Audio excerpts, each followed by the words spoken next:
Let's go ahead and turn it over to public comment. Mr. Secretary, if you would, of course, stick around just in case if there's follow-up. Welcome before the Select Committee. Protocol is just state your name and who you are here on behalf of. My name is John Belitsky. I represent Balcony Technology Group.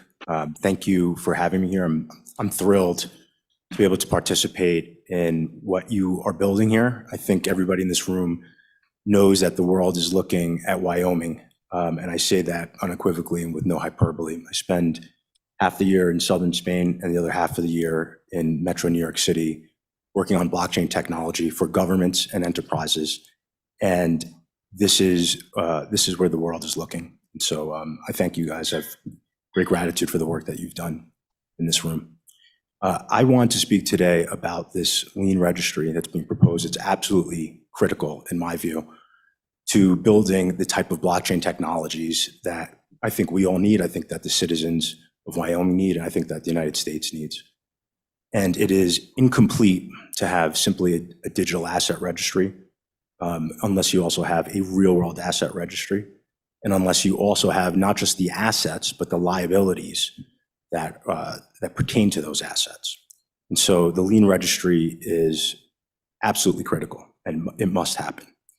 And the analogy here ought to be, you would not hire an accountant who came here and only told you the liabilities of the state, or only told you the assets of the state. These things live within context. And you would not hire an accountant who provides you a profit and loss statement, but no other financial statements. It is the aggregate of these statements. It is within the aperture of these descriptors that assets are defined. And so it's incumbent upon this group to build the type of registries that are complete and transparent. And to do that, they're going to require all the metadata associated with all of these assets. And they have to be on-chain, and they have to be recursively validated, and so that people can trust them and know that they're real and they're true. And so I came here today from New Jersey with my colleagues to provide that testimony to this committee in the hopes that you would take it very seriously, and that you would do just that, and you would continue to push this industry forward. Thank you. Thank you, Mr. Walensky, for your time. Just hang on a sec. Might be questions for you. Community members, any questions for Mr. Walensky? Am I saying that correctly? It's Belitsky. Belitsky. Mr. Co-Chair?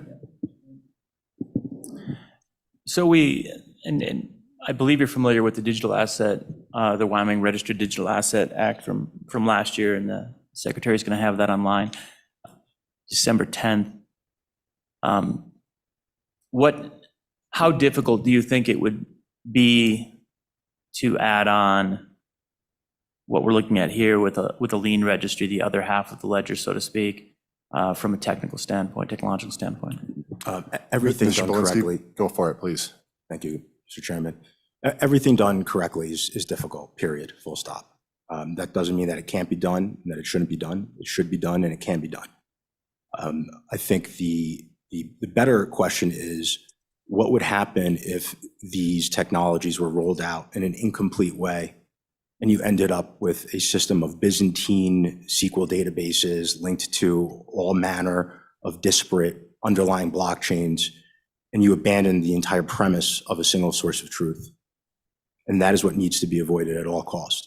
And so what must be built is a comprehensive framework for the fullness of all this technology to be deployed against all of the assets and all of the liabilities that you seek to describe. Committee members, any questions? Mr. Kaufman, please, go ahead. Thank you, Mr. Chairman. Thanks, Mr. Belitsky. I'm just curious, with the projects that you've been working on and kind of the experience you've got, can you walk us through maybe some of the token applications, of a registry like this as you're seeing it? Yeah, so Mr. Belitsky, please go ahead. Thank you, Mr. Chairman. The first thing that we've done is we've described these capital assets. First, real estate. We view a state as a large piece of real estate first that has special overlays, right? You have jurisdictions, you have laws, you have regulations, and so forth. All these are layers that live on top of this digitized asset or tokenized asset. And so we're in the process of doing this in the state of New Jersey for land records first, which we view as absolutely critical to buttressing and supporting property rights, which are obviously the hallmark of our nation, in my view. And so that's the first application. This prevents deed fraud, for example. This allows for instantaneous settlement, which is the principal way that you prevent deed fraud. Instead of a 90-day settlement or 60 or 30, it's instantaneous. And then downstream from this, we have the ability to attach to that all manner of metadata. So mineral rights, property rights, gas rights, air rights, easements, all encumbrances, and so forth. And so people will have a complete view of an asset at distance without having to, engage in enormously expensive due diligence to derive this information. What that really means and why it matters to a state like New Jersey and to Wyoming ultimately is we are killing inefficiency, and inefficiency is a tax. By removing that tax, we're reducing the cost of transactions and we're increasing asset values.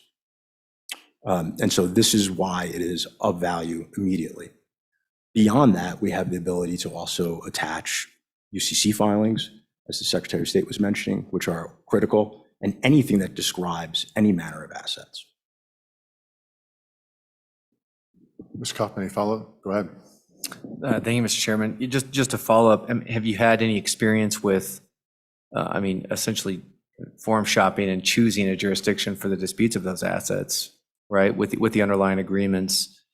And again, I'm coming at this with a little bit of a limited context. I've worked on some, for example, Bitcoin custody and lending agreements, right? Where there might be a collateral obligation for some Bitcoin. Or, I think the best one that I had in my mind was real estate tokenization, which you mentioned. We have a lot of people working on real estate tokenization in Wyoming, doing that through NFTs of sorts. And so what you're saying makes a lot of sense to me in that respect. But I'm kind of curious about the jurisdiction and how you tie that through and what your experience has been with various forms of digital assets.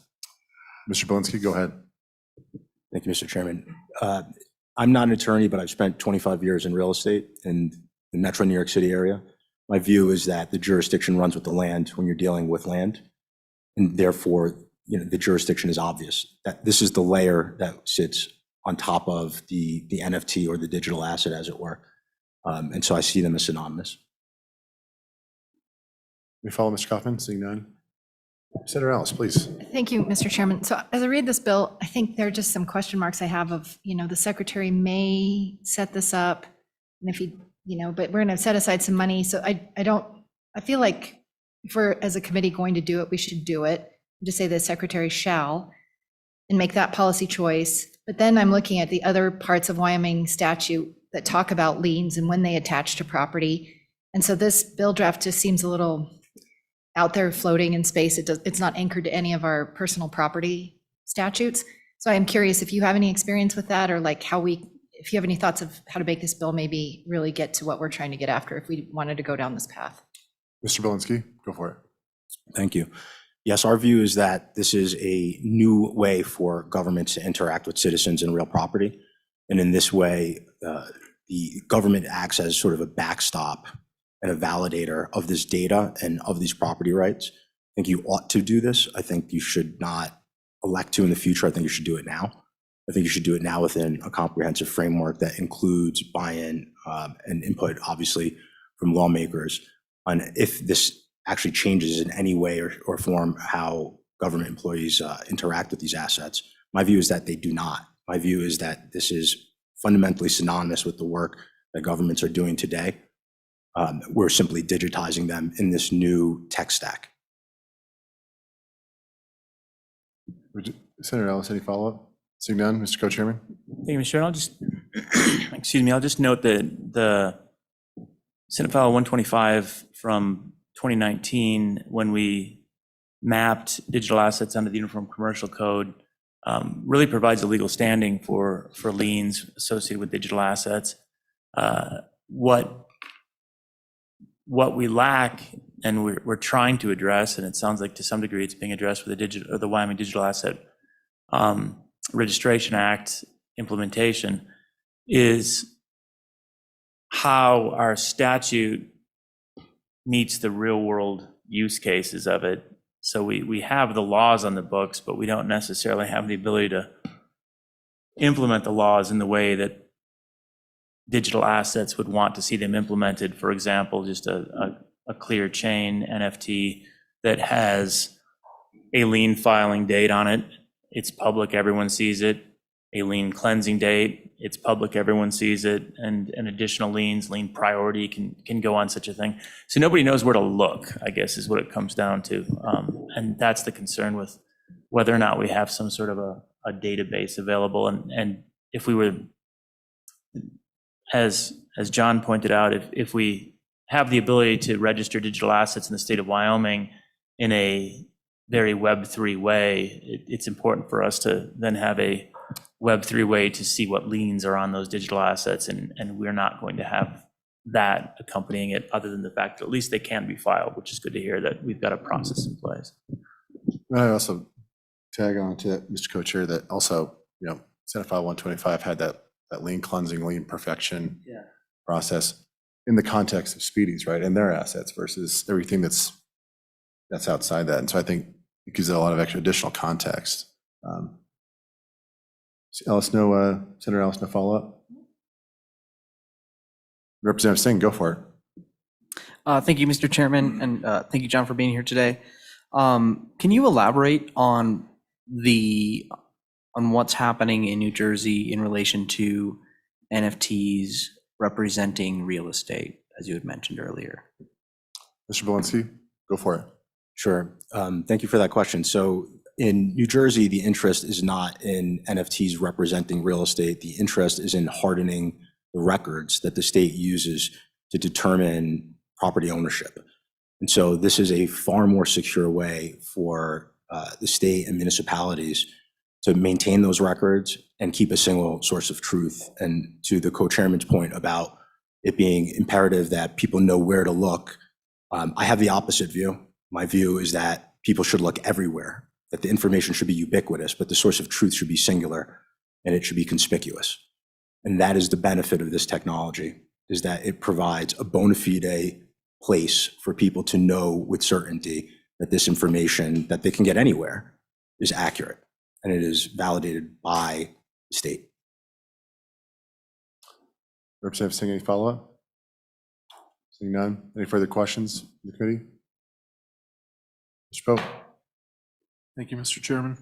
Mr. Belitsky, I heard you speak to the Wall Street Blockchain Alliance about a year ago, well, a little less than a year ago now. I just want to say thank you for coming out here and welcome to Wyoming. It's nice to have you finally here.